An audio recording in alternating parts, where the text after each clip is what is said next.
പ്രിയപ്പെട്ട പ്രേക്ഷകരെ, ചില വിദ്യാർത്ഥികളെ വിദ്യാലയത്തിന് തന്നെ അഭിമാനമാകാറുണ്ടെന്ന് പറയാറില്ലേ? അങ്ങനെ ഒരു വിദ്യാർത്ഥിയാണ് നമ്മൾ പരിചയപ്പെടാൻ പോകുന്നത്. റിട്ടയർമെന്റ് കാലത്തിനു ശേഷം പഠിക്കാനെത്തി ഒരുപാട് പേർക്ക് കൗതുകവും പ്രചോദനവുമാവുകയാണ് മുൻ ജില്ലാ agricultural assistant principal director Anilkumar.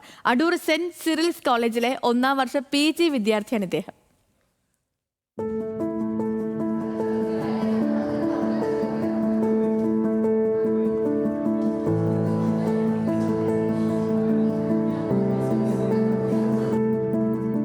ഞാൻ നിങ്ങളെ പഠിപ്പിക്കാൻ വന്ന അധ്യാപകനല്ല, നിങ്ങളോടൊപ്പം ഇനി 2 വർഷം ഒരുമിച്ച് പഠിക്കാൻ വേണ്ടി വന്നിരിക്കുന്ന ഒരു കുട്ടിയാണ്.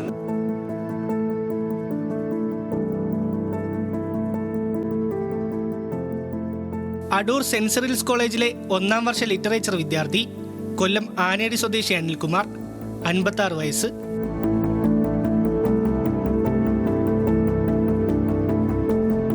അത്ഭുതപ്പെടാൻ ഒന്നുമില്ല, പഠനത്തിന് പ്രായമില്ല. കൊല്ലം ജില്ലാ അഗ്രികൾച്ചറൽ അസിസ്റ്റന്റ് പ്രിൻസിപ്പൽ ഡയറക്ടറായിരുന്ന അനിൽകുമാറിന് റിട്ടയർമെന്റ് കാലം എങ്ങനെ ചിലവഴിക്കണമെന്നതിൽ ആശങ്കയില്ലായിരുന്നു. പൂർണ്ണ പിന്തുണയുമായി കുടുംബവും ഒപ്പം നിന്നു. പഠിക്കാനുള്ള ആഗ്രഹം ഉണ്ടെങ്കിലും ജോലി സംബന്ധമായിട്ട് കാസർഗോഡ് മുതൽ ജോലി ചെയ്തപ്പം പഠിക്കാനുള്ള സാഹചര്യമൊന്നും പിന്നെ ഉണ്ടായില്ല. മോനാണ് എൻ്റെ അഡ്മിഷന് വേണ്ടിയുള്ള 24 വയസ്സുണ്ട് മൂത്ത മോന്. എല്ലാ കാര്യങ്ങളും മോനാണ് ചെയ്തു തന്നത്. മൂത്ത മോനേക്കാളും താഴെ പ്രായമുള്ള കുട്ടികളാണ് എൻ്റെ ക്ലാസ്മേറ്റ്സ്. അവരെല്ലാവരും നല്ലതായിട്ട് എന്നോട് ഇടപെടുന്നു, സഹകരിക്കുന്നു. വർഷങ്ങൾക്കിപ്പുറം വിദ്യാർത്ഥിയായി കോളേജിലേക്ക് വന്നപ്പോൾ ഒരു പരിഭ്രമവുമില്ലായിരുന്നു.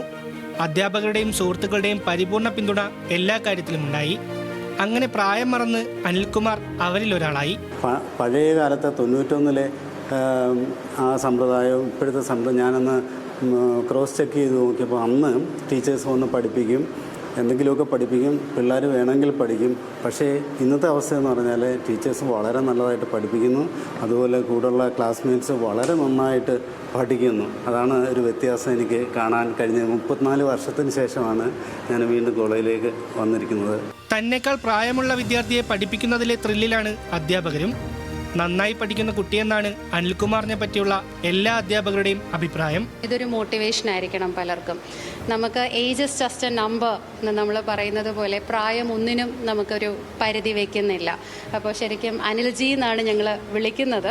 കാരണം സാർ എന്നൊക്കെയുള്ള ഒരു യൂസേജ് ഞങ്ങളങ്ങ് വേണ്ടാന്ന് വെച്ചു. എനിക്ക് തോന്നുന്നു സൂസൻ ടീച്ചർ, ഞങ്ങളുടെ പ്രിൻസിപ്പൾ, ബാക്കിയുള്ളവരോട് അങ്ങനെ തന്നെ പറഞ്ഞു, നിങ്ങൾക്കും ആ ഒരു ഡിസ്റ്റൻസ് തോന്നാതിരിക്കാൻ നിങ്ങളും അനിൽജി എന്ന് തന്നെ വിളിക്കുക. അപ്പോൾ അനിൽജിയെ പോലൊരു സ്റ്റുഡൻറ്റിനെ കിട്ടിയത് അത് ഞങ്ങൾക്കും ഒരു മോട്ടിവേഷനാണ്.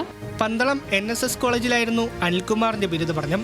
വെള്ളായണി കാർഷിക കോളേജിൽ നിന്നും BSc അഗ്രികൾച്ചറൽ കോഴ്സും പിന്നാലെ ജോലിയിൽ പ്രവേശനവും. അപ്പോഴും പഠനത്തോടുള്ള അതിയായ ആഗ്രഹം ഉപേക്ഷിച്ചില്ല. കോളേജിൽ അഡ്മിഷൻ ലഭിച്ച വിദ്യാർത്ഥികളിലെ അനിൽകുമാറിന്റെ പ്രായം കണ്ടപ്പോൾ പ്രിൻസിപ്പൽ ഉൾപ്പെടെയുള്ളവർക്ക് കൗതുകമായിരുന്നു. ഇപ്പോൾ അഭിമാനവും. ഒത്തിരി സന്തോഷം. കാരണം ഞങ്ങൾക്ക് പിന്നെയും എൻക്വയറീസ് ഇപ്പോൾ വരുന്നു, ഞങ്ങൾക്കുമൊക്കെ ഒരു അവസരം ഇങ്ങനെ കിട്ടുമോ? കാരണം ഒരു പ്രചോദനമായിട്ടിത് മാറിയിരിക്കുകയാണ്. അനിൽകുമാറിന്റെ മൂത്ത മകന്റെ പ്രായം 24 ഇപ്പോൾ കൂടെയുള്ള സഹപാഠികൾക്ക് അവനേക്കാൾ പ്രായക്കുറവ്. പഠിപ്പിക്കുന്ന അധ്യാപകരിൽ 3 പേർ അനിൽകുമാറിന്റെ ബിരുദ പഠനം കഴിഞ്ഞ ശേഷം മാത്രം ജനിച്ചവർ. കഴിഞ്ഞ നാളുകളിൽ മണ്ണിൽ സ്വപ്നങ്ങൾ നട്ടുനനയ്ക്കുന്നവർക്കൊപ്പമായിരുന്നു അനിൽകുമാർ. ഇപ്പോൾ സ്വന്തം സ്വപ്നങ്ങൾ നട്ടുവളർത്തുകയാണ്. അതെ, ആഗ്രഹങ്ങൾക്ക് പ്രായമില്ലല്ലോ.